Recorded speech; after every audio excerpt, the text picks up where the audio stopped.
What's going on, YouTube? It's your boy Jace or Herish, owner of Team Vove here, and today we have a brand new video. It's a Q&A. We tweeted out on the Vove Twitter account a couple days ago about, you know, getting some questions from you guys, from our community for a YouTube video, and that's what you're getting today from me. So I hope that you enjoy it. I think we got about 15-20 questions here to answer, and we're gonna hop right into it. Drop a like before it gets real serious, and if you were new to the Team Vove channel, this is the most underrated gaming team in the industry, 100%, and we are on the rise, and I just want to thank all of you guys, like I always do, for continuing to show love. Those of you that are new to the Vovement, those of you guys that have been here for a while, thank you guys so much, and yeah, let's hop right into it, man. We got a question from Anix Holmes. It says, ask Vove, what made you start gaming, and what made you want to make an esports team? Thanks for all you've done. Hope to be on Team Vove in the future. Until then, the grind don't stop. Well, what made me start gaming? I grew up with gaming around the house. I think sports and gaming were kind of tied together for me when I was growing up. And the esports thing, I guess the gaming team thing, started because, you know, when I was in middle school, I actually made a gaming team with all my friends, my inner circle, and I actually remember designing the logo in class for that gaming team. I think I was in 7th or 8th grade. You know, I was watching a lot of FaZe at the time. This is around 2010, 11. I just was really inspired, man. I loved gaming, you know, growing up. I'd been gaming way before I even started a gaming team, just as a kid, you know, with Super Nintendo, 64, Game Boys, Pokemon, the whole thing. You know, watching Hex, you know, grow up with Optic and FaZe and everything that they were doing over there inspired me to kind of pursue this industry. And, you know, originally I was just doing this individually. You know, I was just my own creator, my own streamer, and I knew that I wanted to do something bigger than just myself. So started Team Vove, and that was that. Thank you for the question, Anix. We got a question from Yes Yurt. He says, ask Vove, why should we get overpowered bars? So for those of you guys that don't know or haven't seen the overpowered video we uploaded a few days ago, Dave actually uploaded that one. Great guy, by the way. Wow, Dave, if you're watching this, keep it up. Keep it up, Dave. But why should you get overpowered bars? Because they're our newest sponsor for Team Vove. They've been nothing but incredible towards us. And not only that, it's a healthy alternative. It's a healthy snack to try while you're gaming. And yeah, simple as that. Go try them. Let me know what you think. They're coming out with more flavors eventually. They only have one flavor right now. It's a brand new company, guys. They're new. We got Tyler with the question, or real Tyler. What is your favorite personal memory in Team Vove? Hashtag Ask Vove. Favorite personal memory would probably be TwitchCon 2019 for me, because it was my first gaming event, and it was also the first gaming event for the team. We created the team in 2019. I did in May of 2019, and we attended TwitchCon in September of 2019. And that was the first time I had traveled, met people from the gaming industry in person, and it was just really, like, I'll always have that in my, like, as a really good memory for Team Vove. Just the first for everything, kind of, for me in the industry, as far as IRL events and just meeting up with everybody. It was amazing, man.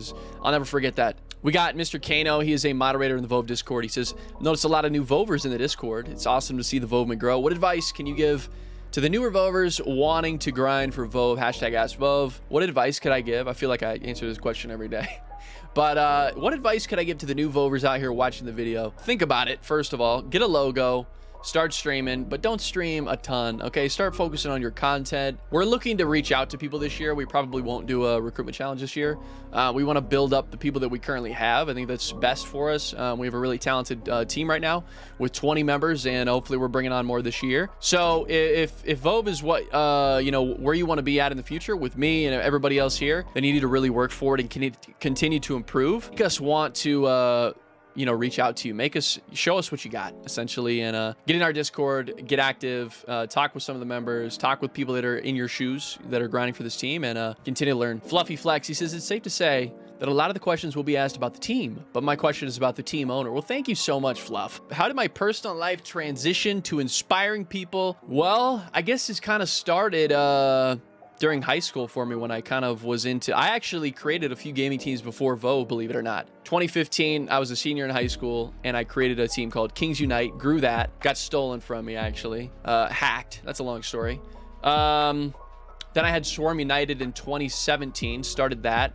Long story there. That one didn't work out. And then I was kind of done. I was like, you know what? I'm not going to do gaming teams anymore. Like, even though it's what I always wanted to do, I was like, I was really discouraged at the point, really disappointed in kind of the things that were happening. So I took like a couple of years off, and just focused on myself, you know, streamed, made videos, did my own thing individually. And that's probably what I would do if I didn't have Vove. Like, I'd be probably just grinding, you know, grow my own brand like I am now, but I just wouldn't have Vove tied to it. And then I created Vove in 2019, and I knew that I told myself when I created this team that this was going to be my last kind of big project. Like, I wanted this one to work out, you know what I mean? And so far everything's been amazing. So transition, I guess this is kind of always what I was meant to do. You know, I feel like this is what was going to happen either way, Fluff, but it's been transitioning a lot more within the past couple of years just because we're in a really good position. So thanks for the question, Fluff.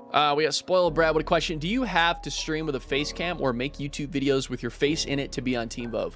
We would recommend that you did have a face cam, that you know, it just helps people connect to you a little bit more, in my opinion. You know, trust me, don't get me wrong, there's people out there that have no face cam and they're making videos and they're very successful. But eventually, most of those people end up showing their face. You know, they have like a, face reveal video. It's me, guys. This is what I look like.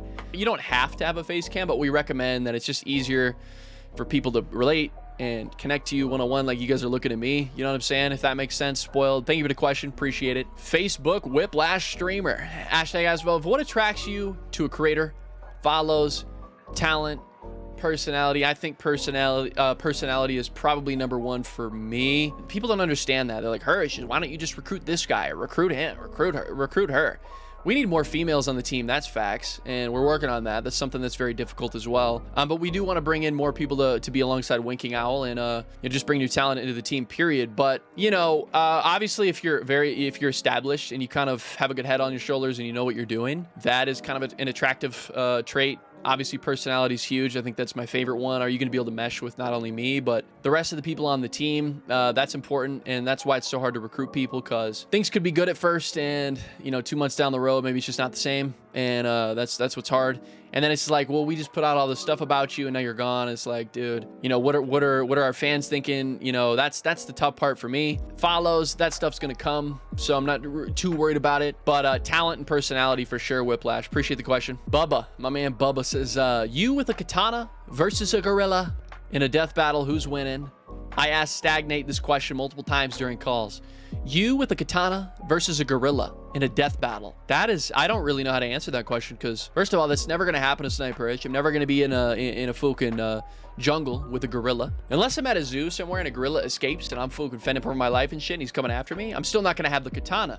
So this is a what if. If I had a katana, I think I might have a good shot, because you're going to be able to fucking, you know, slice him a few times, you know, injure him a little bit. But if he gets to me before I can hit him with a slicer, I'm toast. I don't really know what to say. I think the gorilla might win, actually. I don't know, man. I don't know, man, because I've never really swung a katana like that. Shit, Bubba, you put me in a bind, bro. Appreciate the question. John Gray, pretty active member in the community, says favorite sniper of all time. He's probably talking Call of Duty. We're gonna go with the intervention. That's a simple no-brainer. Jeebity Christmas. John, thank you, baby. All right, we got Mr. Conway Savage coming in. He says, what keeps you inspired to continue to pursue gaming and streaming as a whole when the people around you don't support your passion? Well, luckily for me, my parents support everything that I do. So for me, I guess, you know, I've been blessed with really good parents, good family that supports what I do and wants to see me win. So that's beautiful. But definitely, you know, I mean, I remember being in high school and I was still pursuing all this stuff, and you know, not everybody agreed with it back then. But after high school, actually, funny thing is, I turned my personal Instagram, which was just my name, and I turned it to my brand name, like Hirsch TV. And I definitely had like a few people unfollow, which is totally fine. I don't really care. But it was kind of interesting to see like it's always funny to see that, like who unfollows, and like you're thinking like, I wonder what that was for. Yeah, I turned everything that I had personally into the gaming thing, and I was pursuing it no matter what. And not only that, I really changed a lot after high school. A lot of the people that I was around, you know, I wasn't currently around anymore. I was kind of doing my own thing, and I matured a lot after high school for sure. You know, I was gonna do this no matter what. This is what I love to do. So people don't like it, they don't have to, and simple as that. You guys should adopt that mentality. If you're having struggles, you should pursue your passion no matter what. So send it. Conway, thank you for the question, man. We got People's Champ TV. He says, #AskVove. What is your ambition with Vove? I like that. obviously to grow as large as possible. But Vove's model, is it to mimic larger teams or to take a different approach? I guess we're all just people that are trying to kind of figure it out, if that makes sense, right? On our own. And that's what I've always done. You know, I've kind of taking little bits and pieces from what I've learned or what I've watched over the years from different teams like Optic Phase, 100 Thieves, and applying it to Vove. So I don't say that we're necessarily mimicking big teams, but we definitely have taken some of the traits and some of the things that are working for those big teams to apply it to Vove. I think that there's a lot of small teams that don't really understand kind of what they're doing. And that's just my opinion. It's not like the whole, I guess I am very biased with Vove, and I should be. It's kind of a step-by-step process, a lot of ups and downs. You know, we're going to lose people, we're going to gain some good ones. But in the end, like I always say, we're going to have the ones that were meant to be here. And then obviously to grow as large as possible, People's Champ. 100% we want to get bigger. We want to bring in bigger creators. The one thing that we have, you know, I think a lot of people from the outside look at our team and they think, man, like they really do like present themselves like a bigger team at a smaller level. And that's what I love to hear. You know, I hear it a lot actually. And that draws people into the team. You know, we are trying to create something very special. We're trying to build an empire, essentially, just like FaZe did, you know, with smaller creators, you know, bringing people in, people that mesh well to create content, rock amazing apparel, and really make that next big thing. You know what I mean? That's my goal. That's what I'm trying to do. And yeah, I appreciate that, People's Channel. Thanks for the question, man. That was kind of a difficult one. We got one from Stagnate. He says, who'd win in a 1v1 sniper only, Shipment or Rust? You'd probably take me on Shipment, but we head over to Rust. I'm winning this shit. I have not lost on Rust. I don't think I've lost to anybody that I've gone 1v1. I'm going to lose eventually, but I'm pretty confident on Rust, but I'm pretty confident you'll probably take me out on Shipment. Appreciate the question. We got a question from Gab. He says, ask Vove, what is your most meaningful achievement? This is tough, man. This is very tough. Probably just taking the first step to attend gaming events, you know? There were some times that I regretted not going to early events. Like, originally, you guys probably don't know this about me, but I wanted to be a COD pro. Like, I wanted to compete in COD and go to LAN events and do the whole thing. When I was like 16, 17, 18, I definitely like should have went to a few events that I didn't end up going to. But I'm just happy that I finally made the move and finally just took the step to put Vove first, put myself first, and just like go out there and pursue the dream. That was pretty big. Obviously getting verified, not only me getting verified, but the team verified on Twitter was huge. I don't know, it kind of solidified the brand in my opinion, you know what I mean? So we're making all the right steps, you know, day by day. I'm working on this stuff every day, guys. When I'm not streaming and making my own videos, it's just Vove. You know, I'm making this video right now. I'm working on our website. Like, I do a little bit of everything here, and I love it, guys. So, Gab, I think we're gonna have a lot more meaningful achievements moving forward. I mean, we're about 3 years in. 3 hours. Jeez, man, we got a lot done in 3 hours, folks. We got Panda, Z Panda.